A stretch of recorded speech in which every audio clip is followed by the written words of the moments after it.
Hello and welcome to the two-man power trip of wrestling host JP John Poz. With me today, very special guest, former OVW champion, former OVW Rush champion, former OVW Tag Team champion. He is Mr. Certified Luke Kurtis. Welcome. How you doing? Hey, what's going on, man? I'm doing good. Thank you for having me.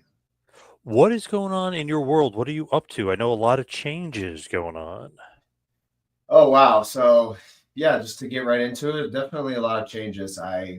I'm from Miami, Florida. That's where I began wrestling initially, and then I moved to Orlando. And then I spent the last 2.5 years or so in Kentucky, where I was on the Netflix show Wrestlers, wrestled for OVW, went from the bottom to the top of the company. And then we decided to get married, me and my wife, Leila Grey, now wife. So we decided to get married and also move. So everything happened at the same time. So I was wrapping up with OVW in Kentucky, getting ready to get married. As soon as we got back, we got in the car. The next day, we moved to Las Vegas, where we're currently at now. So it's just a matter of, starting fresh in a way. I spent a lot of time with OVW. So now it's stepping out into not necessarily the independents, because I've always done independent shows, but what I'm going to find to be my next home. Is it going to be FSW, or is it going to be something beyond that? So it's just a matter of, seeing what options are available, seeing what cards I have in my hand, and then trying to play the best ones. So no more OVW. Done with OVW? Well, I mean, who's to say, right? It's wrestling. I mean, Doors open. You come and you go. Yeah, that's how it is, right? If they ask me to wrestle there, I'll gladly wrestle there. But I'm in Vegas now, so I mean, I've mentally, moved past that chapter, in so many different ways, and that's who I've always been in life, right? You have to keep evolving, you have to keep moving, you have to keep on transitioning to what's next, so you don't stay in one place for longer than what's necessary. And that's not a knock on anything. That's just what life is. Everybody at some level is trying to get to the next step, right? Whatever that may be for them. What's that adjustment like, Kentucky to Vegas? I know you're just settling in, but that's got to be a little bit of culture shock. Well, I'm from Miami, so I've always been used to the city. Miami is also like South Beach in particular is more of a small, condensed party zone. Well, it was before, not so much, but it's a party zone of Miami, and the rest is more spread out to residential and things like that. Vegas, very similar. Vegas is, everything is right there. I'm 20 minutes from everything out here. The outskirts of the Las Vegas Strip are amazing. The residential life here so far seems great. But to answer your question, going from Kentucky to Vegas, it's been like, it's been so amazing. I'm so glad to be here because I'm from warmer weather, and it's a little bit warmer here. I know they say it's crazy hot. Like it stays 90 degrees at night, gets 120 in the day in the summer. So I'll see how I handle that. But I grew up playing football, outside in the heat of South Florida with full gear on, full pads. That's what I'm used to. I like to sweat. So I've never been a fan of the cold. So just everything about Vegas is me. I always felt like I should be in a place like this, or California or Miami. So here we are. Vegas is the next step. When you're doing that, right? You did do the New Japan Pro Wrestling Dojo as well. So that's Yes. in that West Coast. So Vegas is not so much of a culture shock in a way that a lot of the scenery is very similar to California, and the vibe is similar. Like I didn't understand, how much like West Coast hip hop was. It sounds so much better on the West Coast.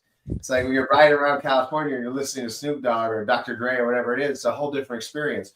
Vegas also has some of that California vibe to it. You feel like it's got the palm trees, the sun, but then you also have these incredible mountain ranges that surround Las Vegas. So, I mean, it's similar in a lot of ways. And California was the test to actually see if we would come to Vegas or if we would do California. So we decided to come to Vegas at the end of the day. So that's kind of how it went. Is it also going to be more of New Japan Pro Wrestling or like the dojo? I know that was the one show. Is that going to be more since you're closer? It might be easier to work there more often. Is that Yeah, on the radar? I really hope so. Absolutely. Yeah, that's definitely in the plans. Love it there. The best place ever to train professional wrestling. You got to earn it there. And I laugh because it's just so true, man. I've done a lot of things in my life. I was an amateur wrestler. I grew up wrestling. Like, I'm used to that. I grew up playing football, wrestling, every sport. I've played it. My mom had me in everything.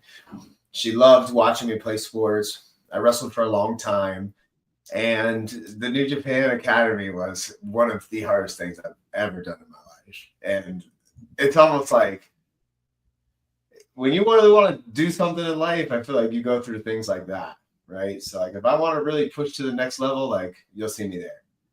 Because that's where it happens. That's where the magic happens. They really pull it out of you.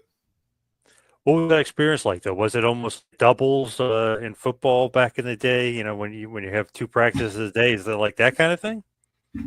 It's because like I'm a little older now. I was so much younger then; it was easier for me to handle those things.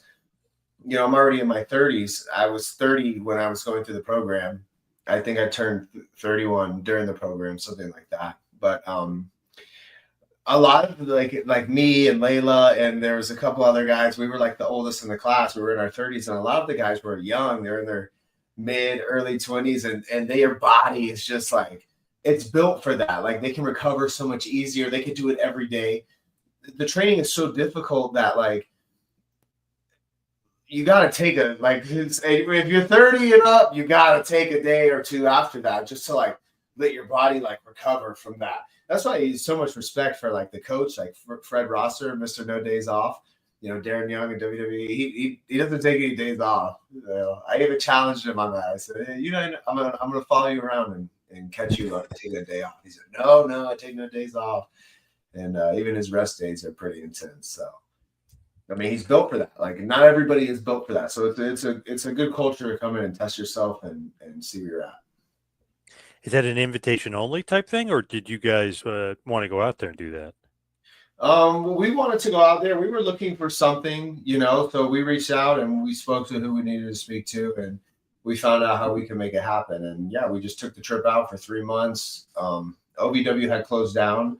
Actually, it's too hot in the building. They had an air conditioning fiasco, so they were closed for like 3 months. So, that I wasn't just going to sit there and say, oh, what am I going to do until they come back? I'm like, no, I got to figure out what I'm going to do in the meantime. So as soon as they kind of opened back up, I had already applied for the academy. We took off and we lived out there for 3 months and did that. And that's the length of the program. So, that's a home for us, definitely. So we definitely both want to get back there. And then that's a part of it. Yes, being close to California is a big thing for us. Wrestling is something that I love, and I've been a wrestler my entire life. It's something that defines me in a way, but I also want to do other things. I want to act, I want to model, I want to go into those different fields and kind of combine everything and see what there is, So California is a close shot, and hopefully I'll be able to get into some more stuff like that. See me in a film or something. Now, speaking of that, like on TV and stuff, Netflix wrestlers, that's pretty damn big time. What did you think about being on that show? And obviously, like how it just blew up. I mean, that was huge for OVW, huge for Netflix too. Yeah, I mean, it was an honor to be a part of that. I mean, it was a great team. I feel very fortunate, especially in retrospect. Looking back on it, those are the once in a lifetime things that you don't even truly appreciate until after you've done it. And just to be included in any way and be a part of it was great. I mean, it was a huge boost. And you learn a lot from it. You learn a lot about, TV and film, and it's a whole nother animal, man. And you learn a lot about people too. When there's big cameras around and people think that they're going to get exposure, and they think that, at least the fame, you see, the best in people and you see the worst in people too. So it was a good way for that group that we had there at OVW to kind of become family. And we did. And I mean, that product from where it was to where we took it, you know, in those couple of years, like it was on a whole nother level, you know, because the group bonded, the group was strong, the locker room was so strong, we all trusted in each other, we had no problem doing business for each other, and we were there just to have a good time and be a family, and it felt like an escape. And you know, OVW has always had that reputation of being affiliated with WWE, and back in the day they would get hate for that because they're affiliated with WWE, right? But now that OVW hasn't been affiliated in a long time, they still get hate like that because it'll be in a different way. It'll be like, oh, they're like trying to say they're affiliated with WWE, or they're still trying to get that rub from WWE, and they're not anymore. But this, you know, put the target back on our backs as talent, you know, because then everybody in the business was like, oh, we want this to fail. We want this to fail. And that's not everybody. I'm not saying every wrestler is a bad person, but, you know, human nature is to not want to see the person next to you be above you. You know, that's just how it works. You have to work on that as a person. You have to do things to not feel jealous of others and be supportive of those that are around you, and realize that there's enough for everybody to eat, right? There's enough food for everybody. So it put the target back on our backs, and we got better because of it. So it was definitely a great time. It was awesome. Very, very, very good experience. And then the months after were great too. There's a point in there where Al's sitting on his desk and they don't know you're coming in, or it doesn't seem like they know you're coming in. You basically cut a promo on him. They don't know. That was that was a career defining moment for me. Taught me so much about wrestling. Al didn't know I was coming in. It was the first time I was kind of introducing this certified character where I put on jewelry and like fancy clothes and things like that. And Doug Basham, the trainer, was the one that told me, you need to go cut a promo on Al. And I'm still very fresh there. And that's when they decided to put the Rush title on me the first time, was because of that promo. And I went in there and I just told him who I was going to be, slammed my hand on the desk and walked out. And I learned so much from that. And that's definitely one of my favorite moments of the show. I didn't even know the cameras were in there because the office is like long sideways. So they were like sitting in the back corner. And I was so nervous to go in there and cut that promo because I had still only been wrestling just over a year and a half, maybe. I've not gone into somebody's office like that and, told them who I was. So I was super nervous going in there, and I was focused. I had those glasses on. It was not that bright in there in Al's office. And I cut that promo. It was a great moment. I'm really glad that they had that in the show. It was cool. Yeah. So Al didn't mind you doing it. Like, you didn't get heat with Al for doing that. He actually liked it. Yeah, he liked it at the end of the day. I said that's a big part of, my OVW story and my Netflix story is, I won the Rush title after that, which is similar to a cruiserweight title. But when I went in his office, I said, I should be the heavyweight champion, and you and the whole world will see. And then 2 years later, I won the heavyweight championship. And in my mind, there's nothing else that I can do at OVW that could possibly top that, because I've been on Netflix saying, like, this is what I should be, this is what I'm going to do. And then 2 years later, I did it. So I finished that. The chapter's closed, right? Everything else is just regurgitated. You're reading the same thing over and over in different ways. So it's time for me to go on and conquer something else, right? Make my next bold statement, have my proclamation of who I am and what I'm going to do, and then do it, right? But I need a home to do that first. So it's just a matter of finding out where that's going to be, right? Absolutely. So when you win the OVW Heavyweight Championship, you're the champ, you're the man. Like you said, you kind of finished the story there. You put in the period at the end of the Netflix sentence.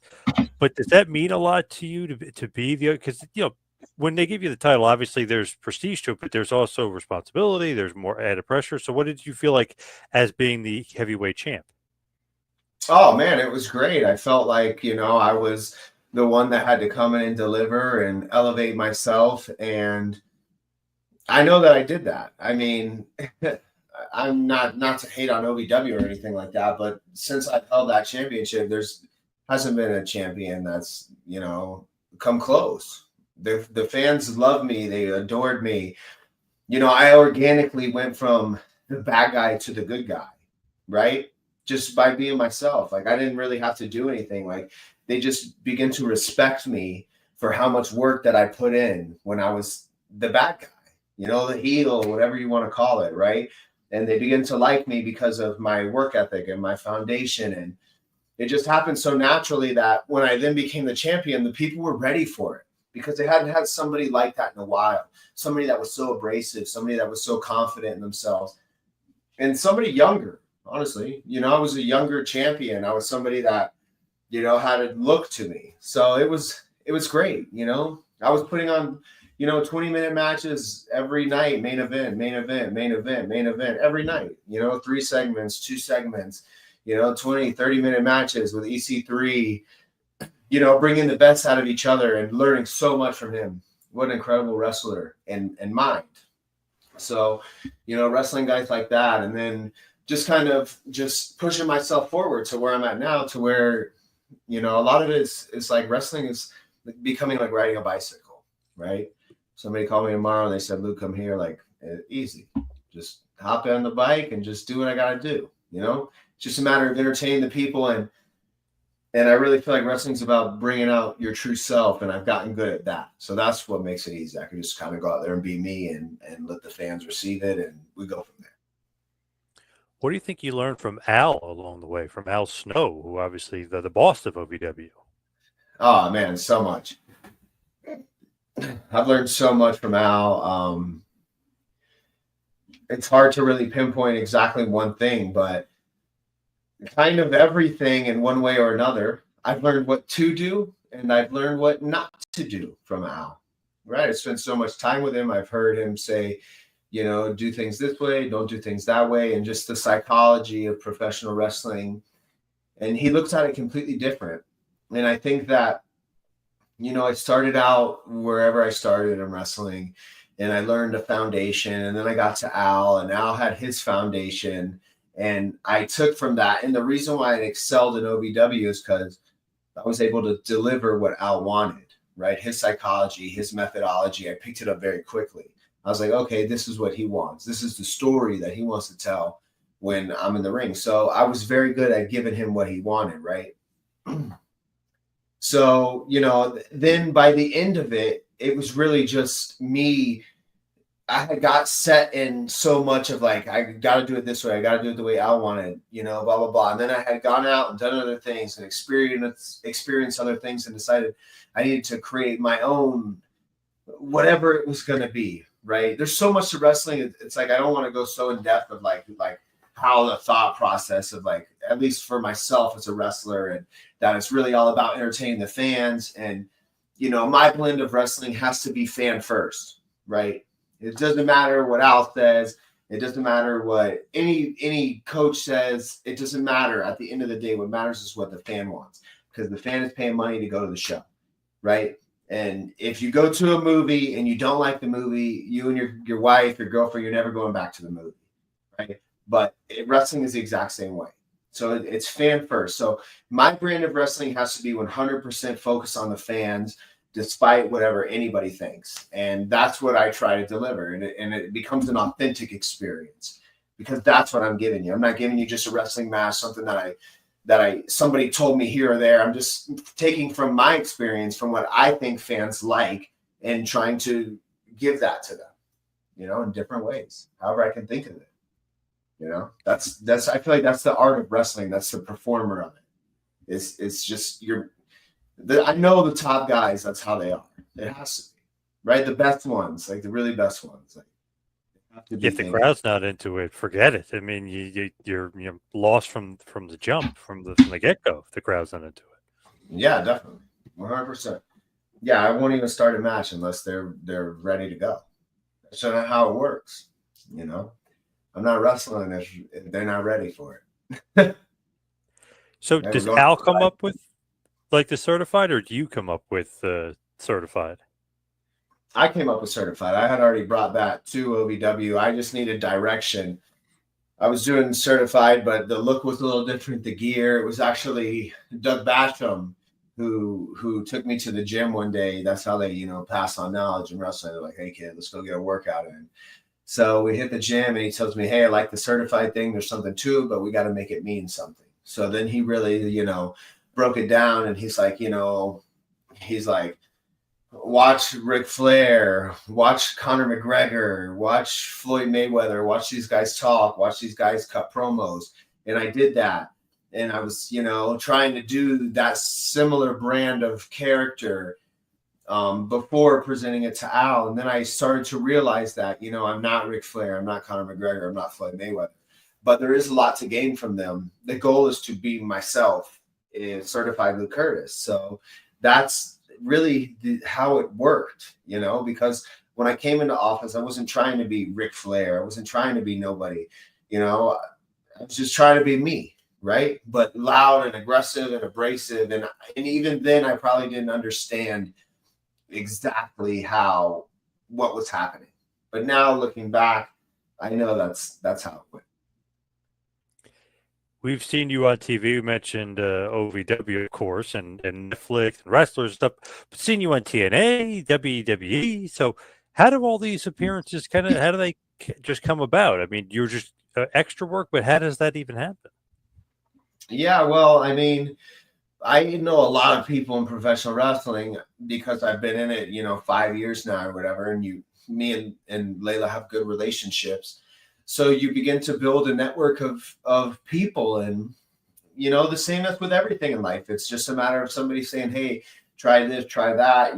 Getting in front of the right eyes, and them saying, "Hey, are you interested in doing extra work?" Because they have to be able to trust the people that they're bringing in. WWE, as with AEW, has had issues with people leaking information, tapings. Like these have been extras before that have I don't know if they sell the information or whatever they do, but they allow us to be in sometimes meetings that are is sensitive information, things that are going to happen, where the story's going, and then an extra talent will leak it out. So it's not always an extra talent, but so they have to be cautious of who they bring in. You have to build a certain amount of trust. So once you've been in the business long enough and you haven't caused too many problems and they know that they can trust you, then those opportunities start to come about. And I've just gotten lucky with some of the extra appearances as well with the TV time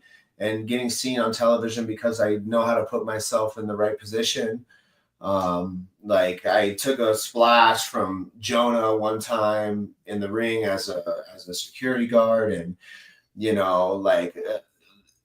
somebody else didn't look like they knew what they were doing, and I was like, "Hey, I could do this," So they were like, "You could do it." I was like, "Yeah, boom, you're in there." Because I'm willing to speak up sometimes. If I think I'm right and I think I know. So, I've just been in the business long enough to make some good friends and have some good relationships, and WWE and things like that. That's always like an open door. I feel like in a lot of ways, it's not exactly what I would want it to be, right? But great relationships. Could be valuable too if you do a good job as an extra. Triple H sees that, whoever sees that, or an agent sees that. You never know what could happen after that. Like, well, this guy could be valuable. This guy could be good for us. Yeah, and I think they know that about me, right? Like the people that matter, they know that, right? If they ever wanted to bring me in or they were interested, it's very easy for them to look back and say, "Oh, this is this guy that's done this, and that." Because I've done a lot of stuff with them, done a lot of stuff right in front of Triple H, all that. He knows, right? He sees so many wrestlers. He's got so many great talent in there now. Things are different, but he's a wrestler. He was a former wrestler. He remembers faces, relationships, things like that. Like, yeah, it's all been great stuff. It's slowly building up for whatever's to come, in the future. I didn't realize it was more than one. I thought it was a couple appearances for WWE then. Yeah, I've come out like with 5 other guys. Like I was gonna have a 5-on-1 match with Braun Strowman, and then he comes down the ramp and like barrels us all out of the way. That was cool because it was like I got to have an entrance. I got to come out of my gear, and there's like 5 of us, and I'm in the middle, like, oh. So I've got to feel what it would be like to kind of have an entrance, and then halfway down the ramp, Braun comes up, kills us. I've done this thing with Jonah where he pulled me over. Like I said, he gave me I knew that. Yeah. Yeah, with Jordan Oasis, who's one of the WWE ID guys. he was the guy that was under me doing the other half of the 69. Then we got I'm standing at the one that made the blew up the most was the one with Chad Gable, where they had me standing in front of his door like I was security, and I was like just standing there with this, face on. And I feel like that clip went the most viral because on social media everybody was like, the security guard's locked in. This was right after Triple H said security guards make great wrestlers. Yeah, but they never brought me in. But he said they make some of the best wrestlers, and everybody's like, this is the guy. This is the guy. There was another time in Louisville, holding back Cody Rhodes, and me and the other guy, like, they were like, this was all around that time. It was like, so it was like 4 times in a row that they caught a lot of traction. But then even before that, I've done like WWE extra work here and there, and AEW, TNA, NWA, wrestled for NWA, wrestled for TNA. That match never came out, but I wrestled for TNA. Maybe it will one day. Who was it in TNA? Who did you wrestle? I wrestled another independent wrestler, Conan Lycan. He's a badass wrestler. He wrestled out of Chicago, CSW. He's a former football player, does 450s and stuff, but he's a big boy. I remember in the match, he hit a 450 on me at the end. And when he went to the top rope, somebody in the crowd was like, it's going to be a splash. Like, they thought he was just going to do a splash, And he was like, watch this. It's a 450. He's a big dude. So, good wrestler. Yeah, that was a fun time. Gail Kim, lovely Miss Gail Kim, helped me with that. It's unfortunate that she's not there anymore. But, that's the wrestling business. So, They got to air that match. What are they doing? They got to air it. Yeah, I know, right? They got to do it. I remember Mustafa Ali. You were doing something with him too. You're on. Yeah. I was like being a part of his Secret Service. That was great, man. That guy is super, super knowledgeable. Right? I meet a lot of wrestlers. A lot of them don't really excite me. I'm not really a mark like that for other wrestlers, especially ones that are current. But he's one of the guys that, like, when I got around him and I got to do stuff with him, he's just so giving with like knowledge and information, and knowledge is power. So to learn from a guy like that, and it was awesome. It's cool that he started a school now, so I've never even been there, but I already know that's a great place to train because he's super, super talented. With AEW, you made a few appearances.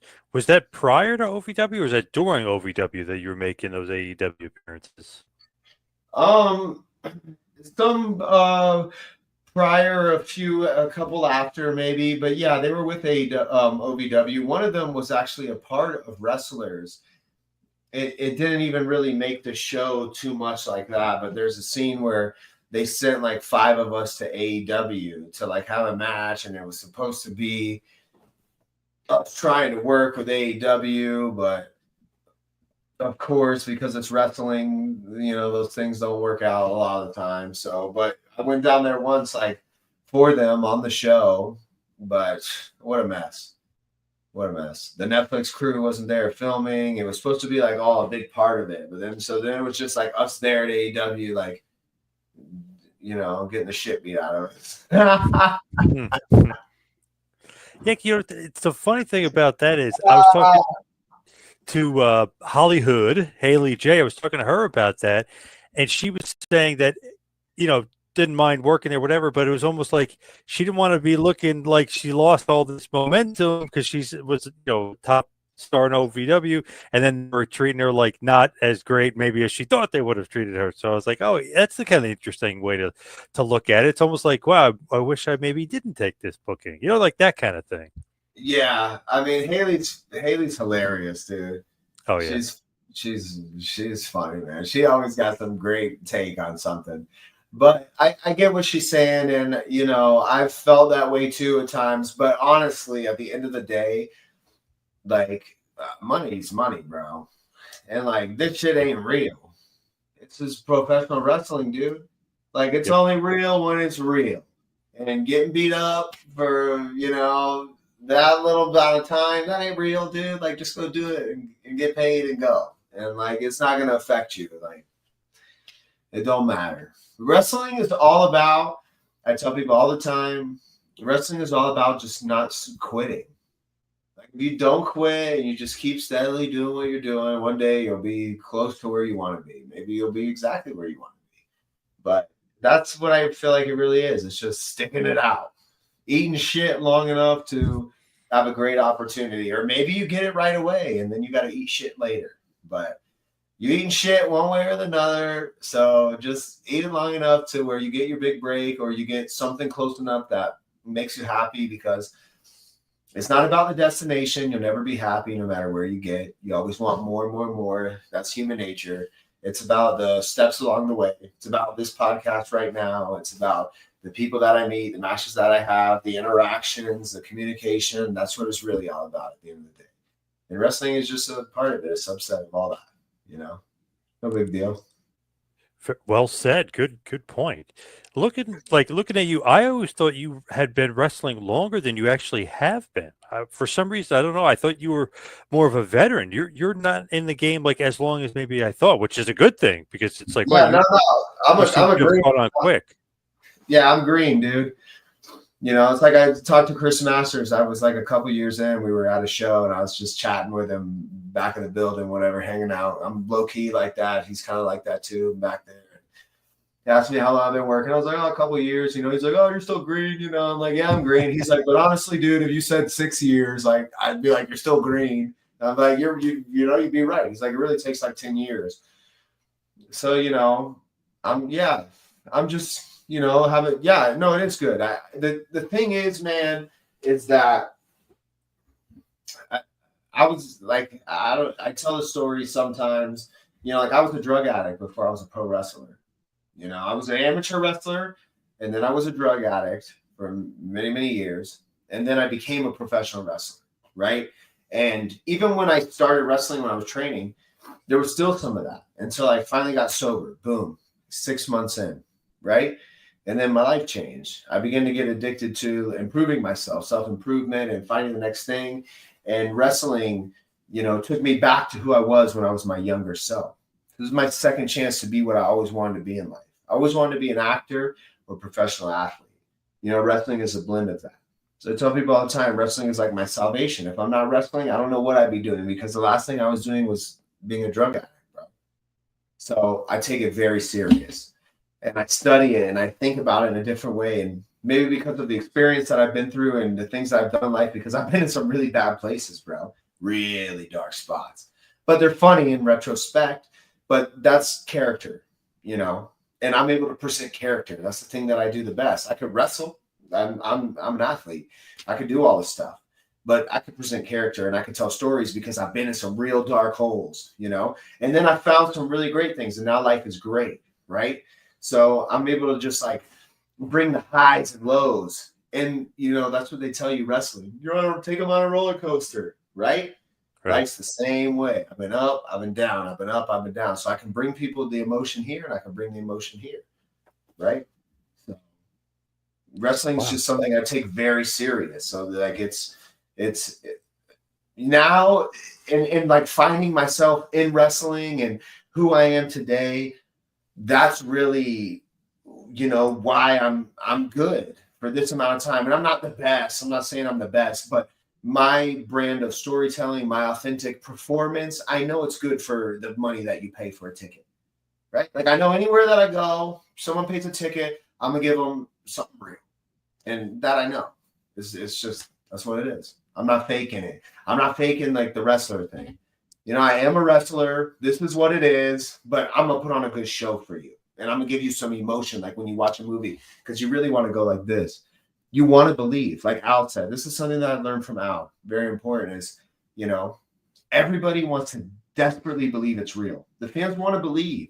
Like they really want to just be like, oh, this. They want to take their mind out of it and be like, oh, maybe these guys really hate each other, or they just want to believe for a second. So when you're able to like show them real emotion, it becomes real. And that's what I meant earlier when I said it's fake, but it's only real when it's real. Only when the performer can make it real. Those moments where you just get the chills and you feel it. Like there's a couple of times I've cried in the ring because I'm so invested in the performance, like, and it comes out. It's real emotion, right? So like, that's the best wrestling. And you could do all the flips and all the cool shit too in there. So like that's the best wrestling to me, is like the emotion. And I just feel like, me personally, what makes me unique is the experience that I've been through. Because I grew up in Miami, I wrestled, I was an athlete, I was popular, I became a drug addict, I've been divorced, bro, I've got all kinds of issues. Been at rock bottom, and then I came up, and now I'm able to translate that through my wrestling. So I just feel like that's what makes me like a unique standalone person, and my performances are just different than others in a little bit in some way. You've been up and down the roller coaster. That's for damn sure. Yeah, big time. Yeah, exactly. Yep. That's what wrestling is. What made you want to get in the business though? Like what was it about wrestling that made, were you always a fan? No, it was Leila. I was always a fan. Yeah, I was a fan until I became an amateur wrestler, and then they told me that pro wrestling is fake. So, I was just an amateur wrestler then. And Leila, she was a bartender. I was a drunk, and a mechanic, a welder. So I used to go after work or during work sometimes, and she'd serve me up beer, and we became friends, and we started dating. And she was like, wanted to be a professional wrestler because total divas, and she had watched it growing up, and she's a performer herself. So I was like, what the fuck? Like pro wrestling, like is that like that's not real, And she's like, she made me go one day. I didn't want to go. I just wanted to drink beer and eat pizza, watch TV, sitcoms all day. And she forced me to go. It was the same day we started. And when I walked out, I told her, I said, I'm going to the WWE. I just knew it deep in my soul. Like when I walked in the ring, I tell people all the time, when my feet went in the mat, like it left the impressions, like I knew right away. I was like, oh my God, I could do this. I felt like who I used to be. I've been so many years that I had just left that person behind. I left everything behind. And then when I stepped in the ring, it was like, I was like, holy crap, I could do it. And I do rolls right away. They're like, oh, he's a ringer. He's a ringer. Now they're hyping me up. Right? They're like, he's a ringer. Then I got people telling me, hey, bro, you're going to go to WWE. You guys are going to make it. You guys are going to make it. Right? So then I'm like, in my mind, like, oh yeah, I'm going to make it. Let's go. Let's go. I'm focused on it. But I've always been a realist. Right? So I'm just, I understand what this is, and I understand that like nothing is necessarily guaranteed, and I'm just trying to enjoy every second of it. And if you ask me what my goals were, it'd be like, be a good dude, be a good husband, and make a lot of money. That's all I'm trying to do, right? At this age. That's it. What a way to break in, though. She's kind of making you break in. That's what an interesting dynamic there. Yeah. Not necessarily, you doing it. She's like, no, you're gonna do it, kind of thing. Bro, we have the best story ever in wrestling. There's almost nobody in wrestling that like was a couple before and then got into it together, and then like, I don't understand how that's not a thing on somewhere with some company on TV. Like it's like people do not want that shit to happen, But like me and her, we have a connection that's even deeper than wrestling. We didn't get into the business like. And be like, oh, I think you're hot. I think you're cute. Like the thing that you do in wrestling is so cool. No, we got together before that, and then we decided to change our lives together, right? So we got like a deep connection. Like anything that we do together is always magic. And our story of coming in together, training from the first day, boom, boom, boom. People can follow that. And I feel like one day it'll play out in the right way on TV or something like that. We'll see. But yeah, she got me into it. Yep. She got me out of like a really dark place, That's why she's really my best friend. Like I owe her a lot, I have a lot of respect for her because, yeah, man, she took a risk on me, right? She took a chance on me, and like even today, there's still a lot of people that won't take a risk on me, won't take a chance on me. But she believes in me, right? Absolutely, that's all that matters. So that's all you need, right? It is. It is. I mean, you need someone else too, kind of, because you want to get paid. You want to get paid handsome. So you need at least one more person too. But yes, really, at the end of the day, it's all you need is because that's the motivation, right? That's the driving force. So you weren't always like a huge fan necessarily, or you were, and then maybe stopped watching for a bit. Yes, I was a huge fan and then stopped watching for a long until we got back into it. I was a huge fan until I was a young, till a couple years into amateur wrestling. I was a huge John Cena fan. Um, yeah, huge John Cena is my favorite wrestler. I went to Ace Hardware, a hardware store, bought a chain and a master lock and hooked it on and walked around the house, like I thought it was the coolest thing ever. Eddie Guerrero, Chris Jericho, I hated Big Show, hated Sheamus, hated Carlito. God. And now as a professional wrestler, I have so much respect for them because I understand like how good they were, because as a kid, I was just like they drove me crazy. JBL, oh my goodness. My goodness. Yeah, these guys and then I was a huge fan. And then I just stopped watching it, man. I don't know who Roman Reigns was, right? Dude, when we got, bro, you want to know why really like the past 5 years or a little bit longer that we've been in wrestling, why it's been so crazy? The craziest thing about it is when we started, I thought going to WWE like right away. Bro, we trained for like a week, and my first thought is like, when do we go to the PC? Right? Right. When does the WWE thing happen now? And it's like, bro, it don't happen like that. Like, I didn't know what an independent show was. I didn't know independent wrestling existed. Like, I'm just getting into it. Like, I didn't know what death matches were. Like, I've learned so much about what this is and the type of business that this is. And I wasn't expecting any of it, but here we are today. So it's been one hell of a journey, that's for sure. And it's all about the journey. So I guess I can thank wrestling for the good journey, good ride so far. So no idea that the Indies existed. You thought maybe just NXT, WWE, and that's it. Like you move up the ranks. Yeah, you go to school for a bit. They send you to NXT, and then you make it WWE, right? I didn't know there was all these pro wrestlers. Like, dude, I didn't know. We didn't know. She wanted to do it. She found the school. The first school we went to sucked. It was so sucky, bro. There was great people. I met some great people that I still talk to today. They're awesome. Not talking about them. But everything else sucked, right?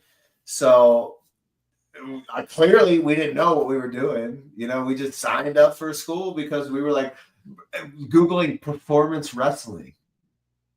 That's what it's called. It's called performance wrestling. It's not called sports entertainment. If you want to find a school to wrestle at, you Google performance wrestling, and that's what's coming up. We're like, pro wrestling. It's like performance wrestling. We're like, okay, like, there's no try that. Brought them to me jumping off of trampolines. I didn't know what the hell this shit was, right? Right. Yeah. Crazy. Yeah. So, but here we are.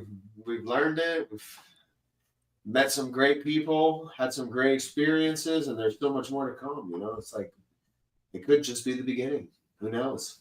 Yes. And obviously, you guys found a good school, right? You finally, you learned. Yeah. We connected with some great people. I met a guy named Alex Porto. He was the Pug in WWE some years ago. And he was kind of our first real trainer. He was pointing us in the right direction. I still talk to him. He's phenomenal. Great guy. He had Pro Wrestling 2.0 in Orlando.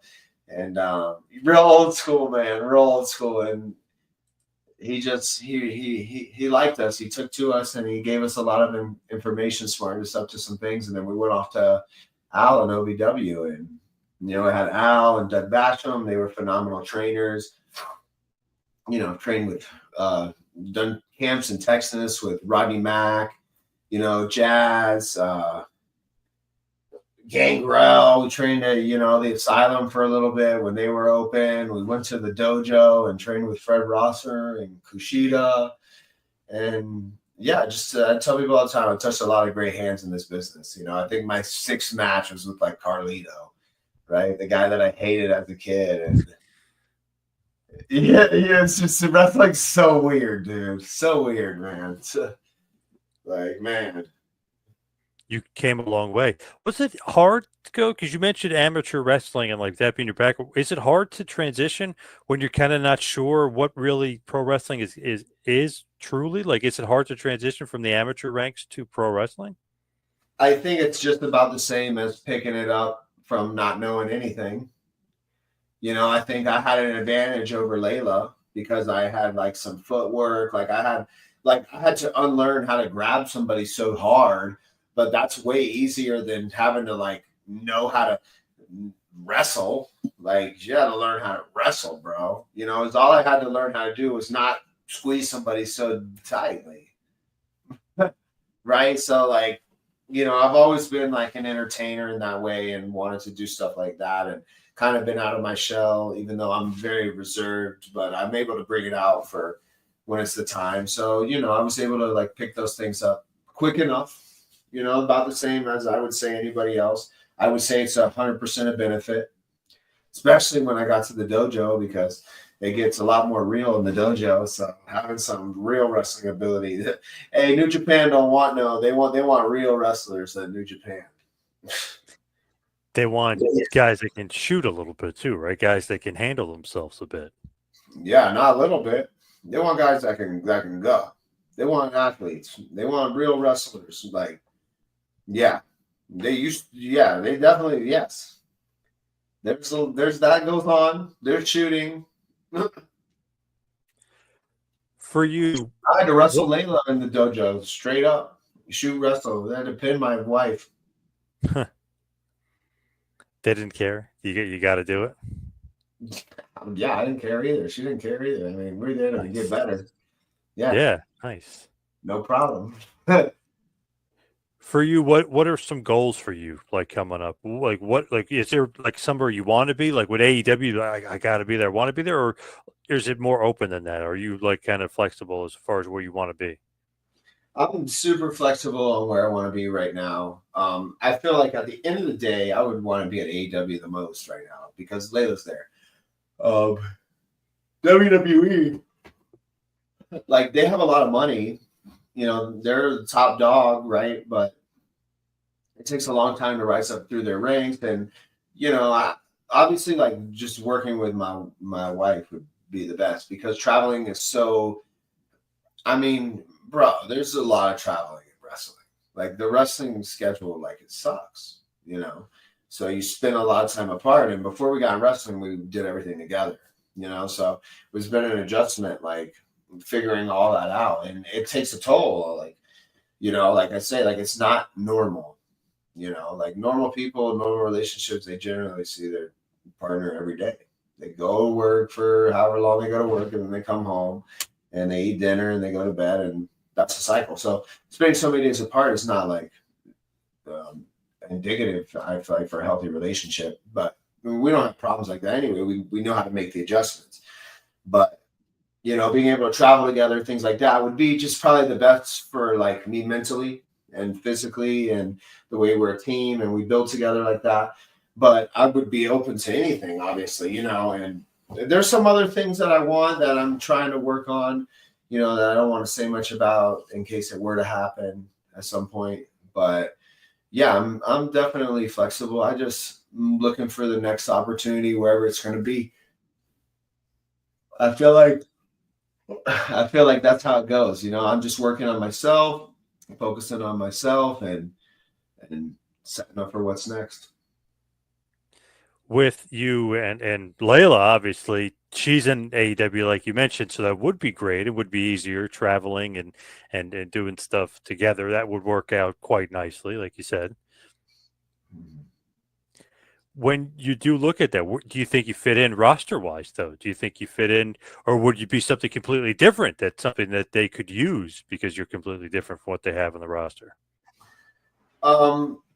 No, I would fit in. That's the thing about me, I don't really have like bad matches. I mean, I know that sounds arrogant, but I can wrestle anybody, anytime, anywhere. I could make you hate me. I can make you love me. I mean, it's just a matter of people seeing your face. Like I could go with the AEW guys, no problem. I can't go at the same level as everybody, but I can't go with everybody.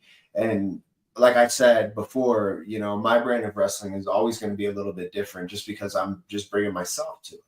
You know, so it would be different in a certain way, but obviously AEW, they have so many guys, but you know, I'm at the point now where I would stand out no matter where I'm at because I really got nothing to lose. So like I just have a lot to give in a performance aspect and a character aspect because I'm not scared, right? You and Layla might be a cool combination together too, like the look wise. It might be a cool thing just as far as the aesthetic on camera together. You know what I mean? It would be a cool visual. I mean, yeah, it definitely would be. I mean, we've done a bunch of photo shoots together. Like, we look awesome together. You know, we're both like very flashy in the way we do things. We're super cool. So, you know, it would definitely be cool. You know, maybe one day. You know, maybe one day. I just got to keep. You know, she's already pretty established, so I got to keep working so that I can get to a point to where that could be a thing, right? Yeah, absolutely. So it's kind of on me too, right? At this point, I got to keep hustling for it. So as we hit the wind down, head towards the finish, if people want to look you up, like let's say YouTube, I always kind of wonder, like, what should it say? Like Luke Kurtis versus who? I know you mentioned EC3. Like if they want to look you up, see some highlights, see some of the best, who is some of the best matches, or even some of the guys you like working the most? Obviously EC3, maybe Tom Latimer. Who are some of the guys you enjoyed? Yeah, Shane Mercer, great match with Shane. You know, some of the matches at Magnum Pro. I wrestled Nino Hatchet, you know, good matches with him. He's a great wrestler. Obviously, you know, if you want to see stories and things like that, like OVW has like some of my greatest stories and like the intricacies of it. And like I have a cage match there, a guy named Blanco Loco. You want to watch a cage match? I got that. Got a ladder match with Cal Hero, great finish. Fall off the ladder, out the ring to a table. You know, there was a time you look up Venganza, wrestled with a mask on. So many different things that I've done, you know. So, but yeah, obviously like EC3, you know, great match with EC3. But yeah, Shane Mercer, so many of my matches I enjoy to watch at least. But you know, my newer work, like the stuff at Magnum where I'm really pushing the boundaries. You know, there's some good matches. And my New Japan match was great. I love that tag match. Yeah, so but like yeah, just go on YouTube and look up Certified Luke Kurtis. I have so many matches on there. You go to my channel and all my OVW work and then some, you know. Where, not where, but as far as you and what's next, what do you got coming up down the pike? So I basically took the month off because I got married and then we went on the honeymoon and then we had to move. So, you know, if I turn my camera around right now, you know, I was trying to set up my office. Oh yeah, you got a lot of work to do there. Yeah. But you see boxes. Yep. Oh yeah. So, you know, I made it look kind of nice here for this little thing, but yeah, you know, I took the month off because I'm trying to get settled and get all this together and you know, try to figure out what's next. And like I said, I have something that I would like to do if it works out, but I can't talk about it because it would be a secret anyway. But yeah, like I said, the next thing for me to do is get acclimated with this Vegas scene out here and figure out where my next home is going to be. And I have an idea, but I want to say nothing. like that. Where can everybody find you, follow you, social media, and otherwise? Yeah, check me out on Instagram at Certified Luke Kurtis, Twitter at Certified Luke K, because can't fit all the letters in there. So Certified Luke K, TikTok, Certified Luke Kurtis. Hit me up on Snapchat. Go to my YouTube, watch my wrestling matches, type in Certified Luke Kurtis.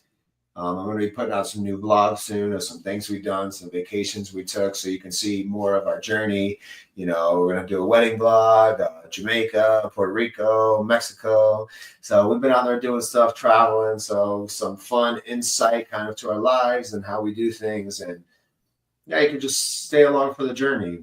right? Because there's going to be so much more to come, like inside of wrestling and outside of wrestling. So I look forward to just continually making new fans and spreading the wealth, right? Spreading the certified. I like it. Certified Luke Kurtis, thank you so much for all the time. Really appreciate it tonight. Yeah, thank you, Poz. Appreciate you, man.